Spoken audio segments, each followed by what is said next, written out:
In this guide, we're going over the very best build here in Sailor Piece on Roblox. Before we do get into this guide, make sure to like the video and subscribe to the channel with all notifications on. It really does help with the channel and it lets us know that you want more content like this, so we'd greatly appreciate it. And if at any point throughout this guide you had any questions, ask them down in the comment section below and we can help you out further. I'm going to be doing my best to reply to every single comment down there. Now the build that I'm going over today is going to focus on max damage and crit for both PvP and PvE. But first things first, you need to go ahead and max all your hockey out. The armament needs to be level 100 through kills, observation needs to be level 50 by dodging, and conquer needs to be level 35 after unlocking it in Shibuya Station. From here, just complete your skill tree, and you can get this by getting 490 points from kills, so make sure you do that, and upgrade the boss rush and tower using tokens to boost your damage on Tower Island. From here, go ahead and finish all 10 ascensions through the Ascend Master for cooldown reduction and extra gains,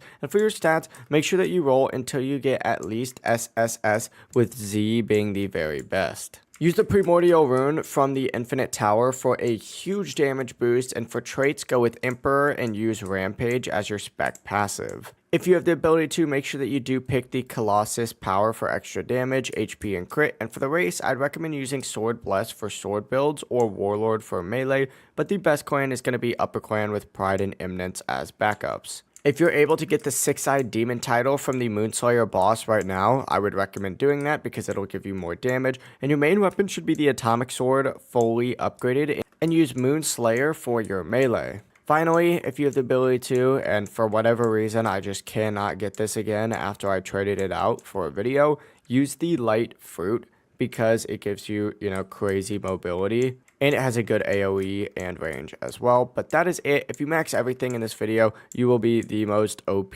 and have the best build here in Sailor Piece on Roblox. Before you leave this guide, make sure to like the video and subscribe to the channel with all notifications on. It really does help with the channel and it lets us know that you want more content like this. We'd greatly appreciate it. And if at any point throughout this guide you had any questions, ask them down in the comment section below and we can help you out further. Have a great rest of your day though. Peace.